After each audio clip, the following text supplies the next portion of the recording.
Movie की starting Norway के छोटे से शहर स्कॉटलैंड के एक घर में किचन से होती है, जहां हमें एक एल्मा नाम की लड़की जो कि 15 इयर्स ओल्ड है उसको दिखाया जाता है, जो खुद को पुलिस दे रही थी। साथ ही हॉटलाइन पर किसी लड़के के साथ में हॉट हॉट बातें भी कर रही है। तभी उसे पता चलता है कि आज उसकी मदर जल्दी घर लौट आई है, तो एल्मा जल्दी से जाकर के पढ़ने बैठ जाती है और अपनी मदर को ऐसे प्रिटेंड करती है कि वो मानो कब से स्टडी कर रही हो।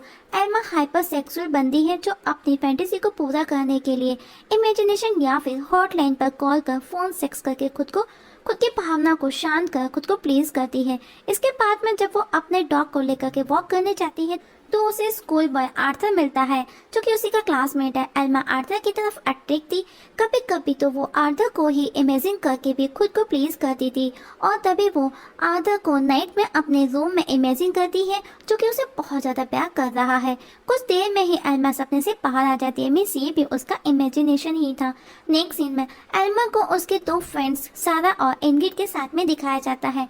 एल्मा को स्कॉटलैंड सिटी बिल्कुल भी पसंद नहीं, क्योंकि यहाँ के लोगों की सोच एल्मा के अकॉर्डिंग काफी कंजर्वेटिव है। इसीलिए जब भी वो स्कूल जाती है तो सिटी के नेम प्लेट को वो हमेशा मिडिल फिंगर दिखाती है। एल्मा की मदर सिंगल मदर है। नेक्स्ट डे एल्मा को रात को उसके दोस्त के साथ में पार्टी में दिखाया जाता है, जहां उसका क्लासमेट आर्थर भी आया है। आर्थर को देख करके एल्मा को बहुत खुशी होती है, क्योंकि वो उसका क्रश है। आर्थर को देखते हुए वो वहां से जाने लगती है। आर्थर भी ये सब देख रहा था, वो भी उसके पीछे पीछे जाता है तो देखता है एल्मा कॉर्नर में खड़ी पिए पी रही थी। आर्थर भी उसके पास जाकर के खड़ा हो जाता है। आर्थर को इतना क्लोज देख करके एल्मा बहुत खुश थी, क्योंकि वो उसे पसंद करती थी और वो उसका फर्स्ट क्रश था।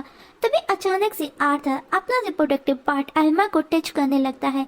एल्मा को भी कोई ऑब्जेक्शन नहीं था, बल्कि वो एक्साइटेड होने लगती है, पर आर्थर अचानक से पीछे हट जाता है। लेकिन एल्मा वॉशरूम में जाकर के खुद को प्लीज करती है। ये बात वो अपने फ्रेंड्स को भी बताती है कि उसके और आर्थर के बीच में क्या हुआ, पर उनको एल्मा की बात पर यकीन ही नहीं होता। तभी आर्थर वहां आ जाता है और एल्मा की बातों को डिनाई करता है, और इस जगह एल्मा सबके सामने झूठी साबित हो जाती है। नेक्स्ट डे एल्मा को उसकी मदर उसे डांट लगाती है, क्योंकि कल रात उसने कुछ ज्यादा ही ड्रिंक कर ली थी। तभी डोर रिंग होती है। इंग्रिड उसकी दोस्त उसके पास आई है और वो उसे कल रात के बारे में पूछती है, पर एल्मा को ज्यादा ड्रिंक की वजह से कुछ याद नहीं, और अब वो इंग्रिड को ही इमेजिन करने लगती है, और आज वो इंग्रिड को प्लीज दे रही थी। एल्मा को अजीब सा करते देख करके इंग्रिड चुटकी बजा करके उससे डिस्ट्रैक्ट करती है। अब इंग्रिड उसे कहती है, स्कूल में सबको पता चल गया कि तुमने आर्थर के बारे में क्या क्या कहा, और मैं तुमसे बात करने नहीं यहाँ पर अपना लिप ग्लॉस लेने आई हूँ। तुम एक छोटी लड़की हो, मुझे तुमसे कोई बात नहीं करनी, इतना बोल करके वो वहाँ से चली जाती है। अब जब एम्मा स्कूल जाती है तो देखती है ये बात पूरे स्कूल में फैल चुकी है। हर कोई उसको झूठा बोल करके उसका मजाक बनाते हैं, इवन उसको डिक एल्मा कह करके चिढ़ाते हैं। कोई भी उसे बात नहीं करता। जब वो स्कूल से घर लौटती है तो बस में सिगरेट निकाल करके आर्थर को स्मोक के लिए बुलाती है। बस से आर्थर और एल्मा दोनों साथ उतरते हैं। आर्थर उसे कहता है, I like you but I hate your friends सारा एंड इंग्रिड। मैं बस अपनी फीलिंग्स सबके सामने एक्सप्रेस नहीं कर सकता, क्योंकि तुम स्कूल की सबसे ज्यादा डम स्टूडेंट हो, लेकिन अब ऐसा नहीं होगा, अब से मैं तुम्हें डिफेंड करूंगा। एल्मा ये सुनकर के गुस्सा करती है कि वो न्यूयॉर्क जाने वाली है, तुम लेट हो चुकी हो, मुझे मॉडलिंग के लिए निकलना है, और उसको अपने घर ले जाती है, क्योंकि उसकी मदर घर पर नहीं है। यहाँ पर वो दोनों इंटीमेट होते हैं। एल्मा बहुत खुश थी, पर तभी डिक एल्मा उसे सुनाई देता है, जो कि वो सब सिर्फ उसकी इमेजिनेशन थी। आर्थर तो बस से उसके साथ में उतरा भी नहीं था, और जब वो घर पहुंचती है तो उसकी मदर उस पर गुस्सा करती है, क्योंकि फोन का बिल बहुत ही ज्यादा आया था, जिसमें एल्मा ने बस एक ही नंबर पर बार बार कॉल किया था, वो भी लेट नाइट। मदर उसे पूछती है कि ये किसका नंबर है और इतनी क्या बात होती है कि इतना बिल, पर एल्मा बिना हिचकिचाहट के सब बोल देती है कि ये हॉटलाइन नंबर है जिस पर कॉल कर मैं फोन सेक्स करती हूँ। उसकी मदर भी सरप्राइजिंग थी कि उसकी बेटी को जरा से शर्म नहीं है। इवन वो उसे बोल करके भी बताती है कि तुम इसे इनडायरेक्टली भी बोल सकती थी, पर एल्मा बोलती है, मैं बोलूंगी, मेरा जैसे मन आएगा मैं कहूंगी, और अभी भी उसे कोई फर्क नहीं पड़ता। वो मदर को बोलती है कि वो ऐसे ही बोलेगी कि उसने फोन सेक्स किया, और आपको बिल भरने की कोई जरूरत नहीं है, मैं खुद से जॉब करके ये बिल भर दूंगी। और अब एल्मा एक कन्वीनियंस स्टोर पर as a part time job start करती है, जहाँ का ऑनर उसकी फ्रेंड सारा और इंग्रिड को पसंद करता था। एक दिन स्टोर में कस्टमर्स नहीं थे। ऑनर उसे पूछता है कि क्या वो बोर हो रही है, और उसे चाबी दिखाते हुए स्टोर बंद कर पीछे चलने का बोलता है, और उसे इशारे करता है कि वो क्या करने वाले हैं, और तुमको पता नहीं कि तुम कितनी हॉट हो। और उसके सामने अब वो अजीब अजीब हरकतें करता है, जिसकी वजह से एल्मा एक्साइटेड होकर के खुद को रोल कॉइन से ही प्लीज देने लगती है। तभी हेलो हेलो की आवाज आती है जो कि एक बच्ची उसके सामने खड़ी थी। तभी एल्मा देखती है कि वो उसका सपना था, आर्थर अपनी छोटी बहन के साथ में उसके सामने खड़ा था। एल्मा हर रोज रात को आर्थर को इमेजिन करके खुद को प्लेस करती थी और उसकी मदर हर रोज उसकी आवाजें सुनती थी। ये बात एल्मा भी अच्छे से जानती थी। नेक्स्ट डे ऑनर एल्मा को मैगजीन की रैक क्लियर करने का बोलता है जो कि एडल्ट मैगजीन से भरी हुई थी, जिसमें से एक मैगजीन वो ले जाती है जिसे पढ़कर के वो डस्टबिन में फेंक देती है और वो मैगजीन स्टोर ऑनर को मिल जाती है और वो सब समझ जाता है। ये बात वो एल्मा की मदर को कॉल करके कहता है कि एल्मा ने एक अडल्ट मैगजीन चोरी की जिसकी वजह से अब वो उसे जॉब से निकाल रहा है। उसकी मदर उसे लास्ट चांस मांगती है पर ऑनर कहता है अब वो उसके पास में उसके लिए कोई चांस नहीं है और वो कॉल कट कर देता है। इस पर मदर एल्मा पर गुस्सा करती है और अब वो उसे रूम से बाहर न निकलने का बोलती है। रात को एल्मा काफी बोर होती है तो वो हॉटलाइन फ्रेंड को कॉल कर सब शेयर करती है।